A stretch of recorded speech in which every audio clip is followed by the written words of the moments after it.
Ya, puji nama Tuhan, Shalom, selamat malam Bapak Ibu Saudara yang terkasih di dalam nama Tuhan Yesus Kristus. Untuk pertama kali kita kembali berjumpa di tahun 2021. Dan dalam kesempatan ini kami keluarga mengucapkan selamat Natal dan Tahun Baru kepada Bapak Ibu Saudara.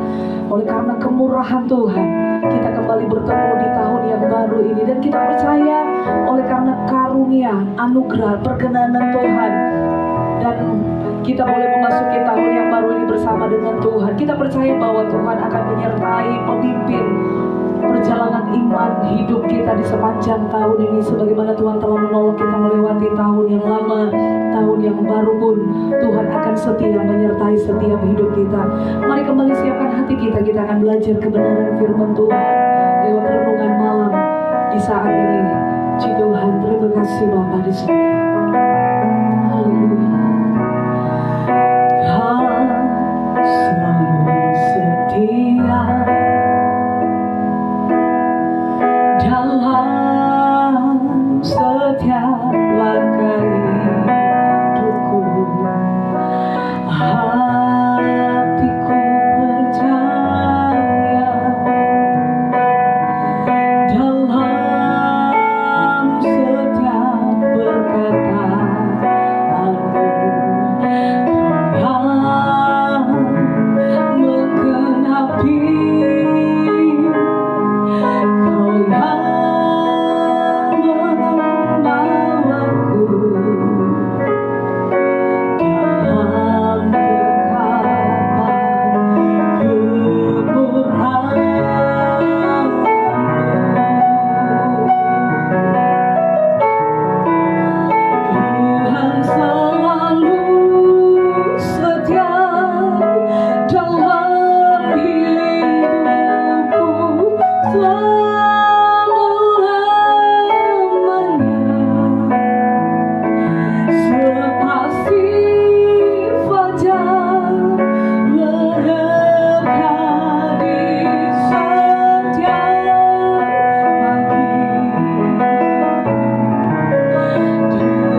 bersyukur buat kasih setia di dalam hidup kami, Bapa.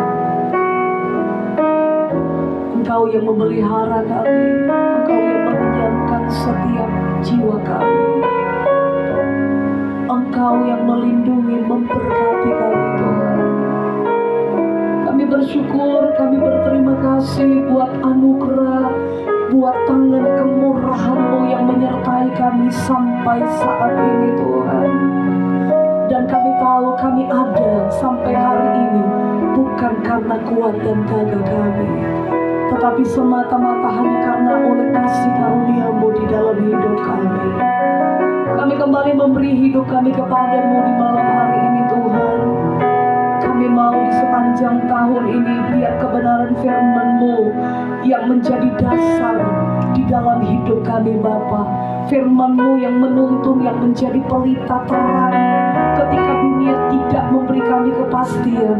Kami tahu, Bapa, Engkau satu-satunya menjadi jawaban di dalam setiap pergumulan, dalam setiap perjalanan hidup kami, Tuhan. Dan kami mau melangkah hari demi hari di tahun ini bersama dengan Engkau, Tuhan. Kami minta Roh Kudus, Engkau memberikan kami kembali pengertian dan hikmat. Bukakan pengetahuan bagi kami untuk kami mengerti setiap kebenaran firman-Mu, agar apa yang kami dengar, kami terima itu tidak lalu percuma, tetapi firman itu boleh tertanam di dalam setiap hati kami, menjadi rema di dalam hidup kami untuk kami menghidupi, kami melakukan, karena kami tahu di dalamnya ada janji-janji, kuasa yang nyata ketika kami menghidupi kebenaran firman-Mu. Urapi hamba-Mu yang akan menyampaikan firman-Mu di malam hari ini, Tuhan. Dan berkati seluruh umat-Mu, hamba-hamba-Mu yang mengikuti renungan ini. Kami siap untuk belajar akan kebenaran firman-Mu, Bapa. Hanya di dalam nama Tuhan Yesus Kristus kami berdoa. Haleluya. Amin.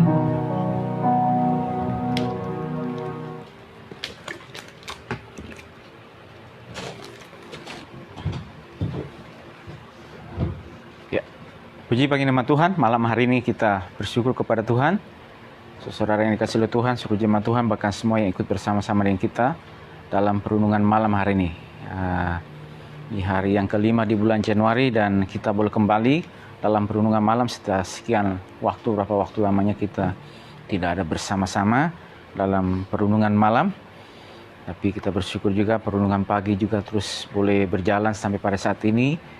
Dan kita mengikuti tuntunan bacaan Alkitab tahunan kita. Dan puji bagi nama Tuhan bahwa waktu tahun lalu kita boleh dapat menyelesaikan bacaan Alkitab tahunan kita, ya. Dan dengan satu doa dan harapan tentunya oleh pertolongan Tuhan juga di tahun ini, mulai dari bulan Januari sampai seterusnya kita boleh dapat menyelesaikan pembacaan Alkitab kita dari Perjanjian Lama hingga Perjanjian Baru. Jadi pagi itu renungan di Perjanjian Lama, dan malam ini ada renungan malam dari Perjanjian Baru. Pagi kita sudah sampai di Kejadian pasal 13 sampai 15, dan sekarang di renungan malam ini tuntunan bacaan Alkitab tahunan kita sudah sampai, yaitu di kitab Matius pasal yang kelima ayat 1 sampai yang ke-24. Kalau Bapak Ibu semua saudara yang sudah sering melihat membaca Injil Matius, atau yang juga disebut satu dari Injil sinopsis, yaitu Matius, Markus, Lukas. Dan kita tahu Matius pasal yang kelima sampai pasal yang ketujuh ini adalah serangkaian khotbah Yesus di atas bukit. Di atas bukit ada banyak pengajaran-pengajaran yang diajarkan oleh Yesus kepada murid-muridnya. Dan juga kita melihat juga di pasal 5 ayat 1 itu orang banyak. Ketika Yesus melihat orang banyak itu, naiklah ia ke atas bukit, dan setelah duduk datanglah murid-muridnya kepadanya. Banyaknya orang ini tidak diberitahukan berapa banyak kalau dengan murid-muridnya, ya. Murid-murid, kalau kita lihat Yesus sudah pasal sebelumnya pasal 4 memanggil murid-murid yang pertama, ya. Apakah murid ini yang kemudian adalah termasuk juga 70 murid, atau yang nanti kalau kita lihat yang di pasal 4 ini rasul, ya, memanggil murid ini juga yang akhirnya mereka adalah rasul. Rasul kita tahu ada 12, tapi murid banyak. Murid di Lukas kita lihat itu ada sekitar berapa puluh orang di sana, ya. Ada begitu banyak murid, tapi yang menjadi rasul itu hanya 12. ya yang bersama dengan Yudas yang kemudian menjadi, kita tahu nanti dalam setelah beberapa waktu berjalan baru Yesus memilih para rasul, ya. Tapi berarti murid banyak ditambah dengan orang banyak, berarti banyak orang, ya, banyak orang di sana, ya. Nah, Yesus mengajar, menyampaikan khotbah di atas bukit, melihat antusias orang yang begitu antusias pada saat itu mendengar pengajaran khotbah di atas bukit. Ada banyak hal sekali lagi yang diajarkan. Ada ucapan bahagia, ya, dan juga garam dan terang dunia, terus Yesus dan hukum Taurat, ya, sampai di pasal yang ke-7. Bahkan sesudah pasal yang ke-7 diakhiri, baru sesudah itu di pasal yang ke-8 kita melihat sesudah Yesus turun dari bukit, baru mujizat Tuhan dinyatakan dengan luar biasa terjadi. Pasal 8, pasal yang ke-9 itu kita melihat ada banyak mujizat yang Yesus lakukan di sana.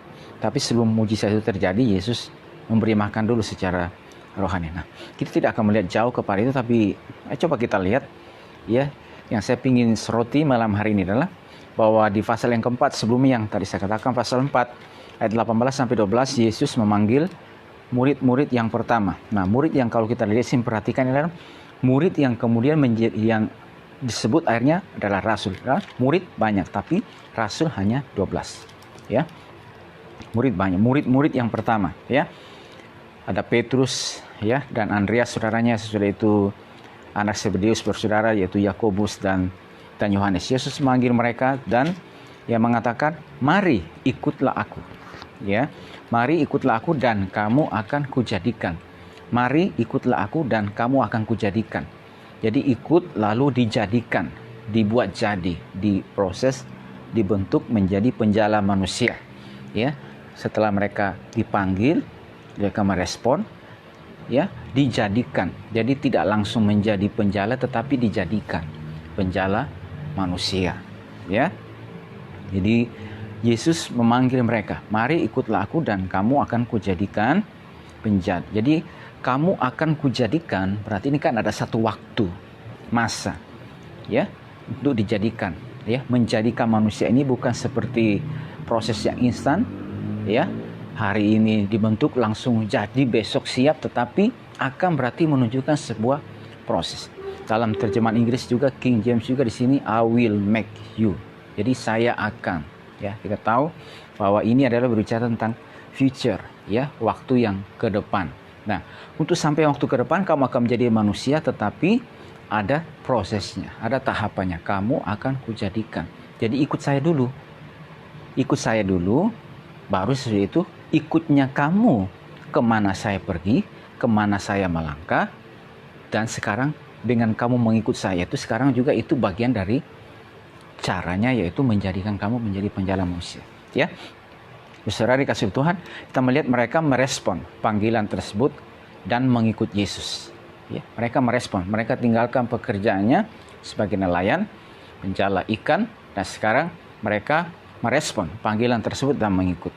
Nah, sudah saya katakan, mereka dipersiapkan, dibentuk, ditrain untuk menjadi penjala manusia.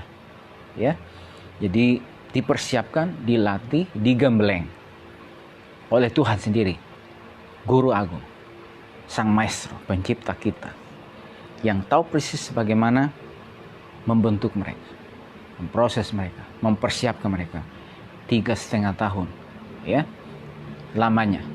Karena Yesus tahu bahwa waktunya begitu singkat, Dia tidak akan selamanya bersama-sama dengan mereka. Karena itu harus dilatih, harus dipersiapkan, supaya ketika mereka dilepaskan, seperti anak panah yang dilepaskan, mereka sampai ke tujuan, sampai ke sasaran, di tempat tersebut berdaya guna, bermanfaat. Tapi sebelum dilepaskan, perlu dipersiapkan. Sebelum anak panah dilepaskan, maka anak panah perlu dipertajam. Ya, demikianlah anak-anak pada masa muda. Saudara yang dikasihi oleh Tuhan, kalau kita perhatikan, saya sendiri meyakini kalau Injil Lukas mencatat bahwa ketika Yesus memulai pelayanan, umurnya adalah 30 tahun. Ya. Nah, sekarang kalau kita bertanya, kira-kira umur para murid ini pada saat itu berapa? Saya sendiri mengatakan bahwa mereka adalah orang-orang muda. Ya, mereka bisa dikatakan mungkin lebih muda daripada Yesus. Ya, lebih muda dari pada Yesus. Jadi kalau pada saat itu Yesus memulai pelayanan sekitar tahun karena kan kalau kita melihat sejarah Yesus lahir sebenarnya tahun 4 sebelum Masehi, tahun 4 sebelum Masehi. Jadi sekitar tahun 26 ya, mulai pelayanan atau sekitar ya 26 sampai 29, ya di sana 26. Berarti saudara yang kasih Tuhan, umur mereka ya boleh dikatakan lebih muda dari Yesus. Mereka adalah orang-orang muda. Mereka adalah orang-orang yang dipersiapkan. Ya, karena kalau kita lihat lagi sekali lagi dalam Injil Matius di sana pasal 7, bahwa berbahagialah orang yang telah membuat tabung anak panahnya. Ya, demikianlah orang-orang muda di tangan pahlawan. Ya, dan orang-orang muda di tangan pahlawan perlu dipersiapkan, perlu digembleng, perlu dilatih, perlu ditrain dan perlu dijadikan. Ya, perlu dibentuk. Dan Yesus yang melatih mereka. Yesus yang mempersiapkan mereka. Yesus yang panggil, ikut, lalu dipersiapkan, bukan dilepas. Ya, tetapi dipersiapkan. Dan caranya Yesus mentrain ini yang perlu juga kita lihat, kita pelajari. Bahwa pada hari ini juga, saudara dikasih oleh Tuhan, kalau kita perhatikan juga, ini juga memberikan pemahaman bagi kita bahwa hadirnya juga kita pada hari ini, kita sebagai umat Tuhan, orang percaya juga pada hari ini, maka hadirnya kita juga bagaimana juga kita ini mengikut apa yang melatih, mempersiapkan, mengkaderisasi generasi berikutnya, supaya ketika generasi kita selesai, maka ada generasi berikutnya yang akan melanjutkan tongkat estafet pelayanan. Itu artinya apa? Seperti apa kita mempersiapkan, seperti apa kita menjadikan mereka itu penting, dan bagaimana melatihnya. Nah, kita lihat apa yang Yesus lakukan. Ya, saudara dikasih oleh Tuhan. Saya ingin katakan, lihat bahwa habis itu ayat 23 sampai yang ke 25. Ini adalah Yesus di sana banyak melakukan pekerjaan, melakukan mujizat. Ya, kita tidak hanya melihat kepada mujizatnya, mujizat pasti akan mengikuti, menyertai. Tetapi kita melihat juga bahwa orang-orang yang mengalami mujizatnya adalah orang-orang yang mengalami persoalan yang nyata langsung di tengah masyarakat. Persoalan mereka apa? Mereka diikat dengan penyakit, kelemahan, ya. Kelemahan di antara masyarakat. Ada penyakit, ada kelemahan yang menghambat mereka sehingga mereka tidak melihat kuasa Tuhan, kemuliaan Tuhan. Dan juga ada yang kerasukan setan. Ada yang diikat oleh roh jahat sehingga mereka tidak melihat terang, ya. Ada yang sakit ayan. Terus apa lagi? Lumpuh. Ya, lumpuh berarti lumpuh tidak bisa berjalan. Ya, jadi inilah situasi yang nyata di tengah masyarakat. Berbagai kondisi kesulitan yang ada di tengah masyarakat.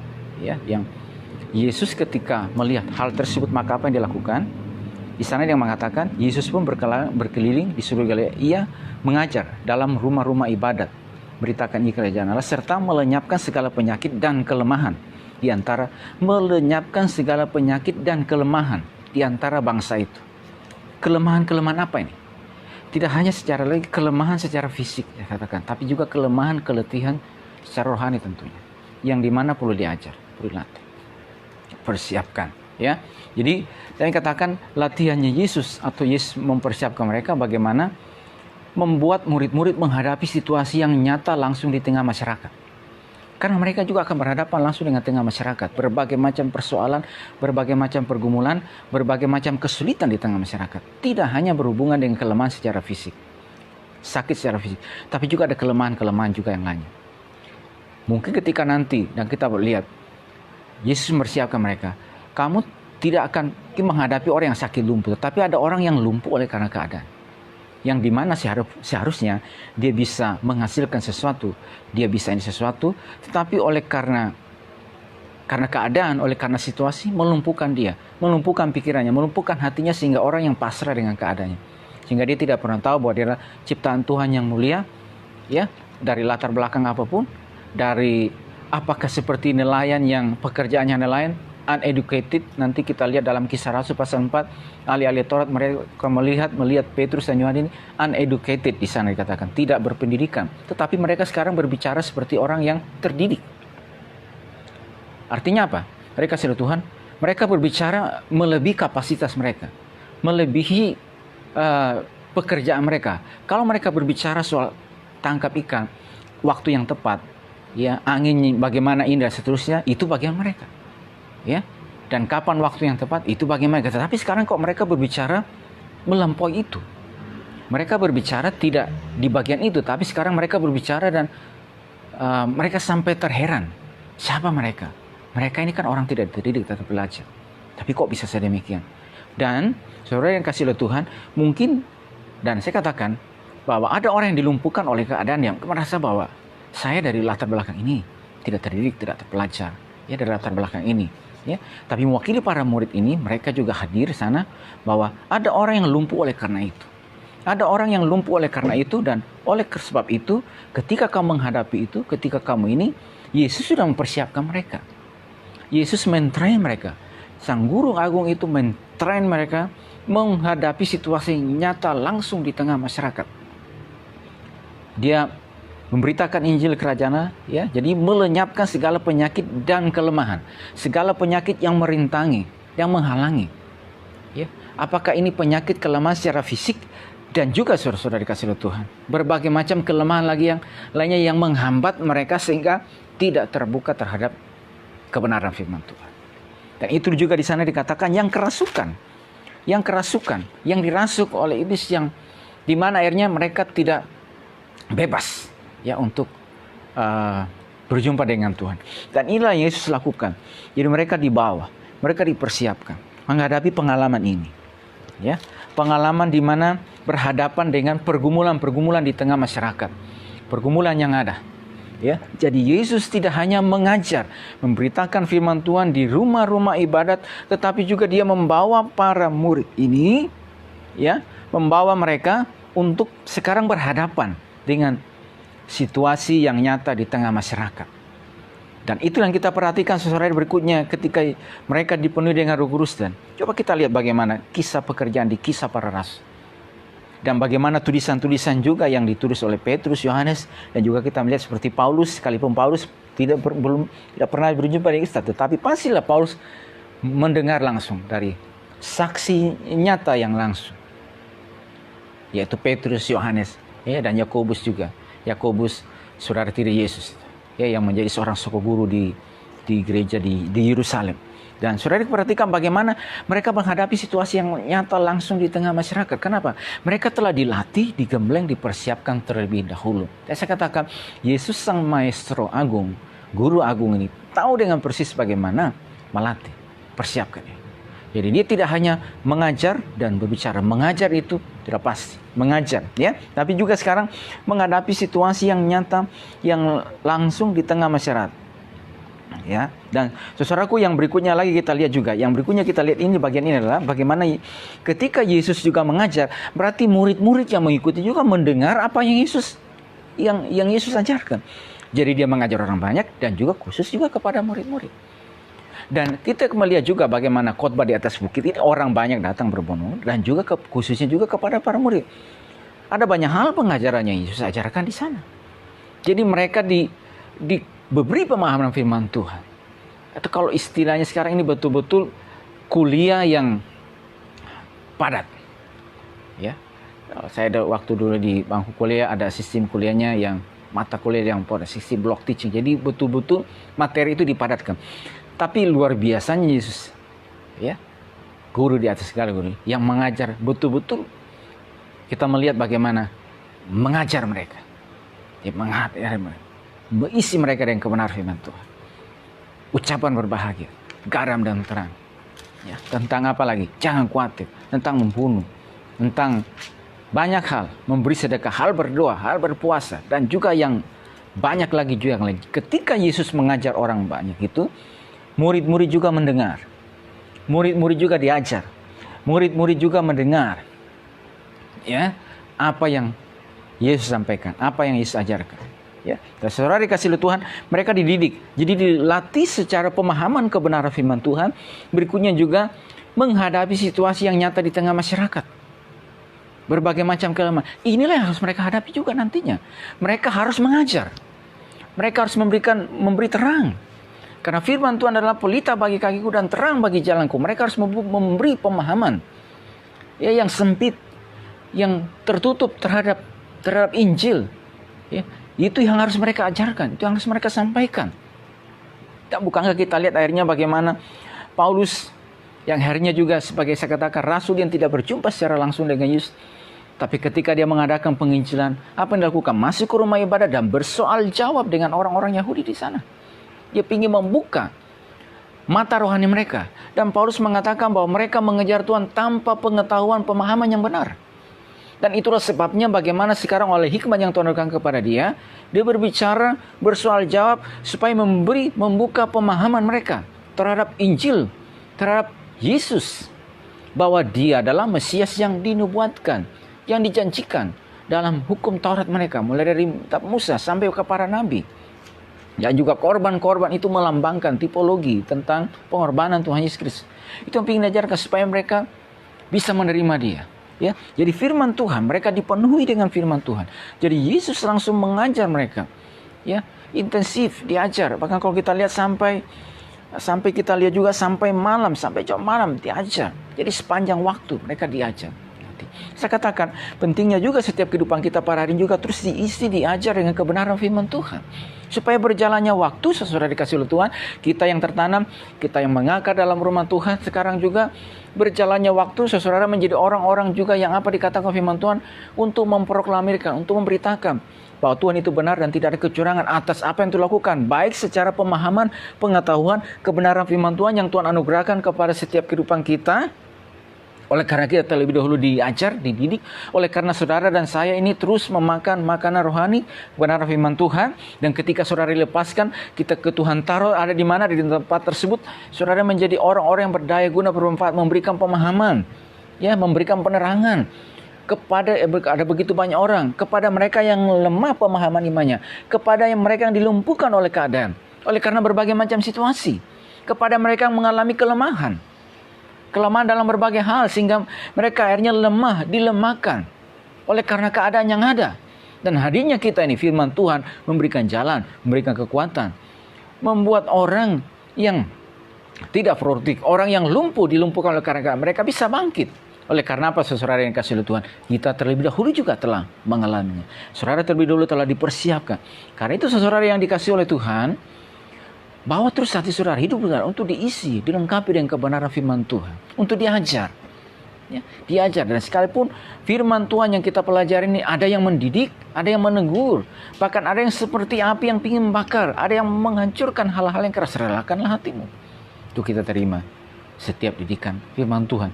Supaya sekali lagi berjalannya waktu ini kita juga dikatakan oleh kitab Ibrani, disinjau dari sudut waktu. Sudah seharusnya kamu menjadi pengajar, tetapi kamu masih memerlukan asas-asas pokok dari pengajaran karena tidak mengalami pertumbuhan. Harusnya berjalannya waktu dan ditinjau dari sudut waktu, kamu juga sudah bisa untuk mengajar.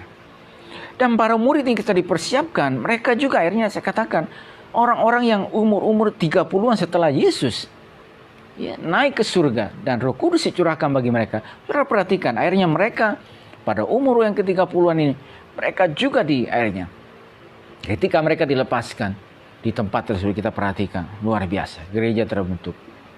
Dan saudara yang dikasih oleh Tuhan, bagaimana juga para murid-murid ini, para rasul ini, ya, dan saya katakan juga saudara dikasih Tuhan, ketika kita melihat seorang yang bernama Silas. Orang bernama Silas, kita baca Kisah Rasul pasal pertama sampai pasal namanya di sana tidak ada. Ya, tetapi nama tidak ada, tidak saudara, bukan berarti orangnya tidak. Orangnya ada, dia sudah melakukan sesuatu, tetapi belum dilihat. Nanti ketika ada persoalan di Antioquia, Paulus dan Barnabas ke Yerusalem, lalu ada sidang di Yerusalem, lalu diutus kembali, maka salah satu yang diutus untuk ke sana adalah Silas. Dan kalau kita lihat catatan, sebenarnya Silas ini kapan pertobatannya? Tidak jelas, tapi ada yang menulis mengatakan kemungkinan besar dia juga itu adalah salah satu dari 70 murid yang diutus berdua dalam Injil Lukas. Ya, dia tidak masuk dalam golongan yang dipilih sebagai rasul, tapi perhatikan dia melakukan pelayanan kerasulan yang luar biasa. Bahkan juga di sana dikatakan Yudas dan Silas adalah seorang nabi juga. Saudara yang dikasih oleh Tuhan, bahwa ketika mereka diajar, ya mereka dipersiapkan, dan akhirnya ketika Yesus selesai dan waktunya tiba, ternyata orang ini juga berperanan luar biasa menjadi tiang yang kuat dalam pelayanan pekerjaan Tuhan yang ada di Yerusalem. Dan ketika ada masalah yang pelik yang ada di Antioquia, oleh karena bagaimana pengajaran bahwa orang non-Yahudi harus disunat supaya diselamatkan, dan itu menggoyangkan. Hanya ketika sidang mengambil keputusan, Yudas yang diutus. Dan ketika mereka mendengar berita dan juga ada 2 saudara yang diutus ini, mereka jadi terhibur, jadi tenang. Hingga mereka tidak digoyahkan oleh keadaan yang ada. Nah, saudara yang dikasih oleh Tuhan, apa yang kita ingin lihat? Bahwa mereka dipersiapkan, diajar. Ya.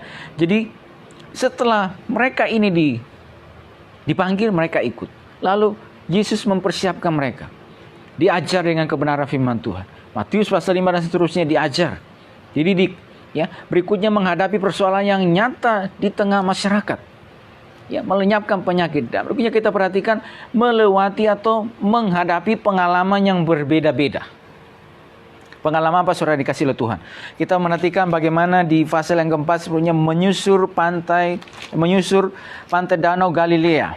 Ya, dia di sana mengatakan di daerah Galilea, Yesus pun berkeliling di seluruh Galilea, mengajar dalam rumah-rumah ibadat.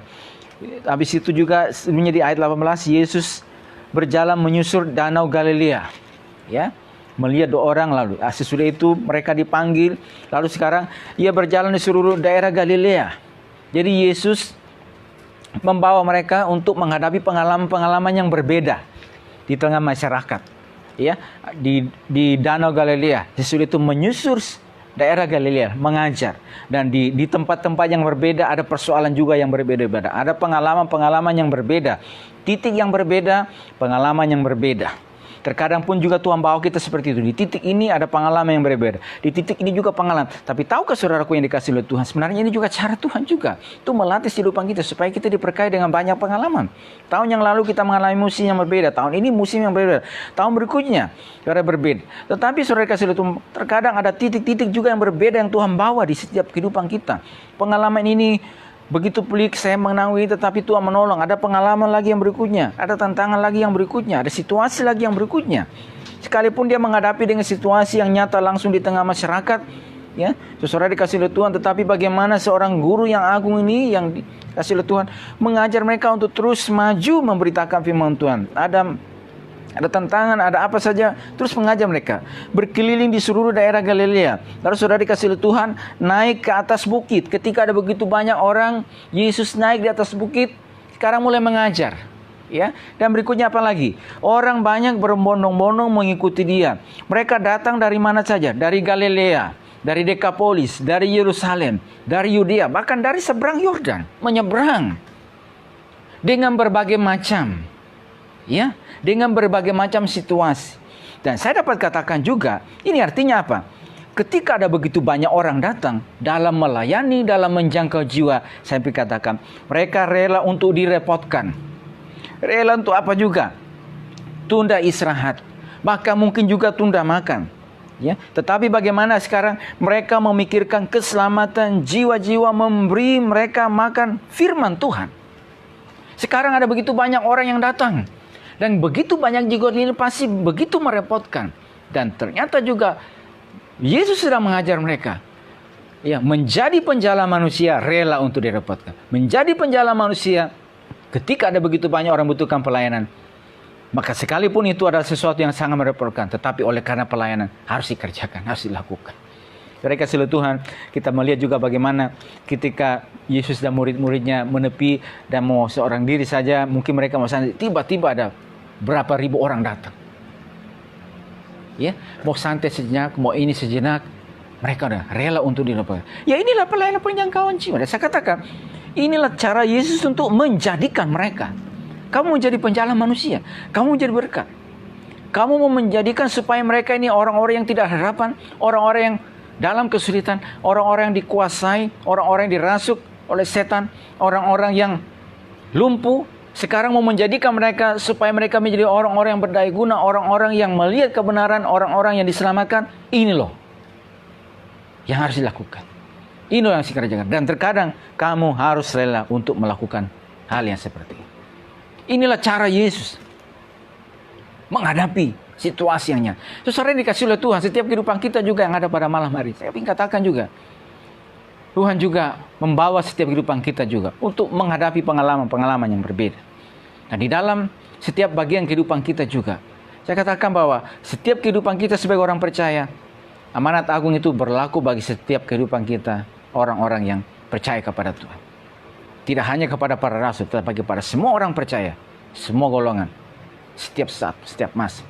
Dan itu artinya juga apa? Di mana kita berada Tuhan, mana Tuhan bawa kehidupan kita juga, mari kita rela juga untuk memberitakan Injil kebenaran firman Tuhan. Memberitakan bahwa di dalam nama Tuhan Yesus Kristus ada pengampunan dosa, ada keselamatan, menjadi penjala, penjangkau juga. Dan untuk sampai kepada titik itu, sampai kepada itu, terkadang sekali lagi saudara-saudara dikasih oleh Tuhan, kita ini harus rela, ya, dan mau terus dididik, diajar oleh kebenaran firman Tuhan. Terus, bahkan sekalipun berjalan kita ada tantangan, ada kesulitan, Yesus sedang melatih mereka, mempersiapkan mereka. Kondisi mungkin secara fisik dan berbagai juga yang lainnya. Tetapi terus ia berjalan, terus ia menyusuri.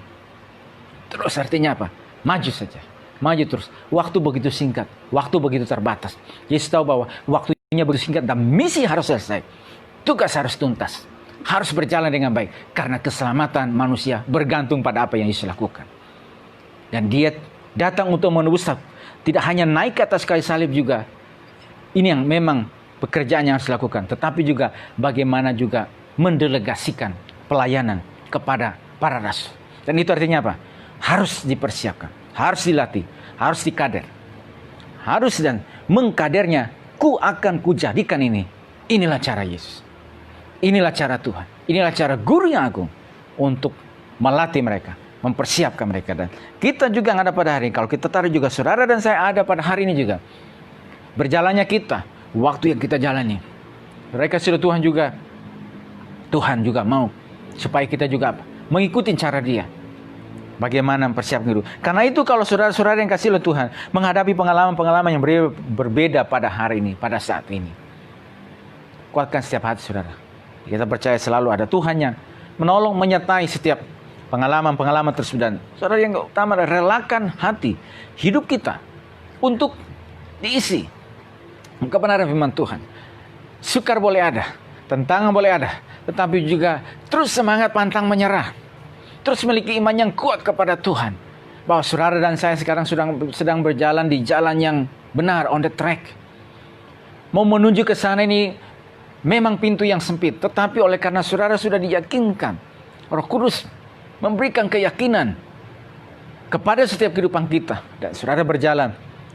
Tidak saya sekarang ada jalan. Kalaupun ada kesulitan, saya percaya Tuhan pasti menolong. Tuhan pasti menyertai. Tuhan pasti akan menolong. Sehingga kita boleh diisi dengan banyak hal. Pengalaman kehidupan. Secara pengetahuan firman Tuhan. Pengalaman juga. Dan terkadang juga saudara kasih Tuhan. Pada hari ini juga mungkin rela untuk direpotkan. Atau yang lebih dikatakan juga rela untuk zona nyaman kita dibongkar. Rela untuk zona nyaman kita dibongkar supaya kita menjadi orang yang gesit. Menjadi orang yang cekatan. Menjadi orang yang selalu siap.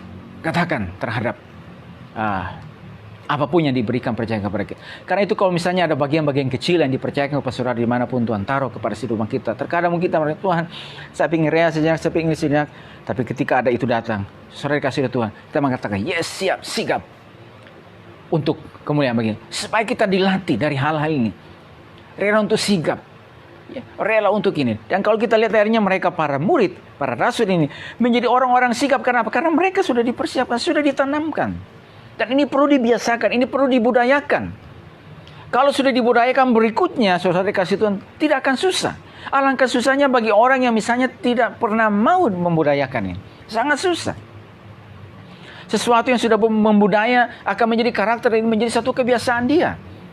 Sehingga sekalipun musuh saudara kasih oleh Tuhan, ada begitu banyak hal dalam pelayanan ini, rela untuk direpotkan dan seterusnya. Tapi oleh karena kesigapan yang telah dia taruh Tuhan, taruh dalam hidupnya, dia menjadi orang yang selalu sigap. Bagaimana untuk keselamatan jiwa-jiwa. Bagaimana untuk melayani dan supaya orang-orang yang ada yang mengalami berbagai macam situasi di tengah masyarakat, mereka boleh ditolong oleh Tuhan. Mereka boleh melihat kemuliaan Tuhan dan mereka boleh melihat firman Tuhan. Nah saudara dikasih oleh Tuhan juga bagian berikutnya juga kita juga belajar bahwa kita juga bagaimana mendelegasikan, bagaimana mempersiapkan generasi kita berikutnya. Apakah juga itu di tengah-tengah keluarga, bagaimana di dalam keluarga anak-anak harus dilatih, dipersiapkan. Dan juga anak-anak secara rohani dipersiapkan. Ya, supaya mereka juga menjadi orang-orang yang sigap. Mereka juga orang-orang yang ketika saya katakan tadi dilepaskan, sebagaimana firman Tuhan katakan, mereka ditaruh di mana? Mereka Tuhan tempatkan di mana? Diutus kemana? Ditaruh di mana? Di masyarakat, di tempat kerja, di mana saja berada. Di tempat tersebut mereka berdaya guna bermanfaat. Seperti anak panah yang dilepaskan, Tuhan taruh kemana? Di tempat tersebut berdaya guna. Menjadi orang-orang yang penuh gairah, menjadi orang-orang yang memberitakan bahwa Tuhan itu benar dan tidak ada kecurangan padanya. Saya berdoa setiap kita yang ada pada malam hari ini, saudara kasih Tuhan, pertolongan Tuhan juga, waktu yang kita jalan ke depan, saudara menjadi orang-orang yang terus melihat rencana Tuhan yang indah. Itu saudara-saudara kasih Tuhan, relakan hati saudara, hidup saudara juga terus dibina, diajar kebenaran firman Tuhan. Terima setiap pengajaran firman Tuhan. Dan saya katakan, jadikanlah rumah Tuhan sebagai sekolah Alkitab seumur hidup.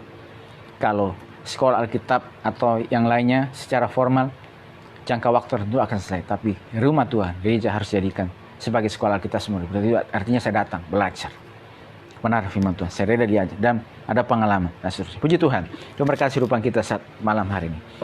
Kita akan masuk dalam doa kita. Kita akan memuji Tuhan. Sudah itu kita akan masuk dalam doa kita.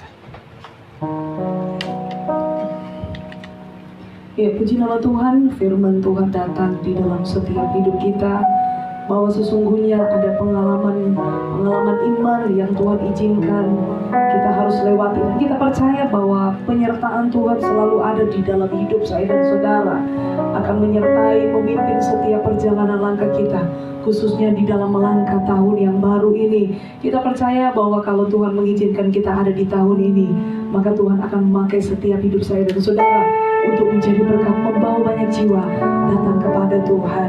Mari kita sama-sama bersyukur pada malam hari ini. Kita mau katakan kepada Tuhan, jalan-Mu tak tersalah bagi kami Tuhan, tapi satu yang kami percaya, bahwa penyertaan-Mu itu sempurna bagi hidup kami. Rancangan-Mu itu mendatangkan damai sejahtera bagi kami semua. Terima kasih Tuhan.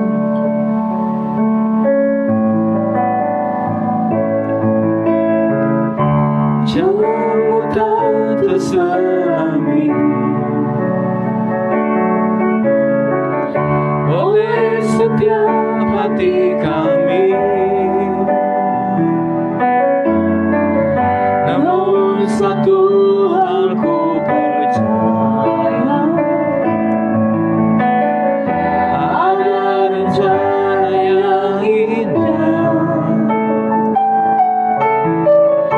tiada terduga kasih-Mu, heran dan besar bagiku, arti kehadiran-Mu selalu nyata di dalam hidupku. Penyertaan-Mu sempurna, rancangan-Mu penuh damai, aman dan sejahtera. Walau di tengah badai, ingin ku selalu bersama, rasakan keindahan arti kehadiran-Mu Tuhan. Jalan-Mu tak tersawahi oleh setiap hati kami,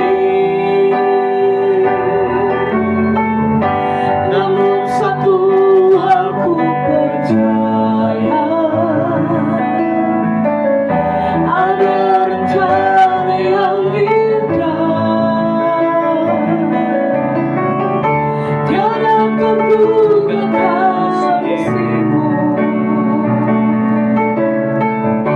heran dan besar bagiku,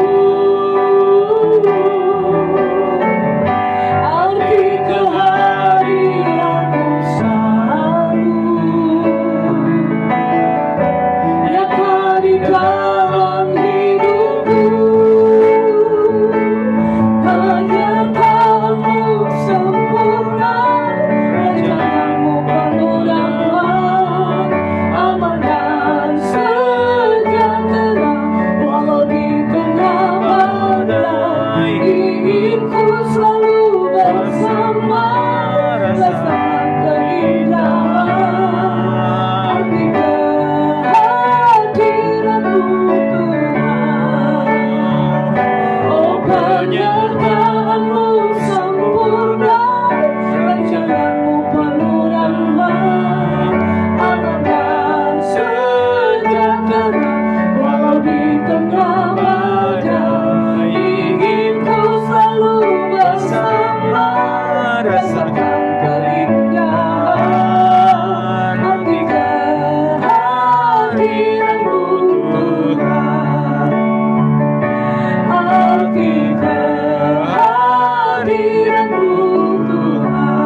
malam hari ini Tuhan. Terima kasih malam ini, waktu ini Tuhan yang Tuhan beri bagi kami sehingga kami dalam perenungan malam hari ini Tuhan.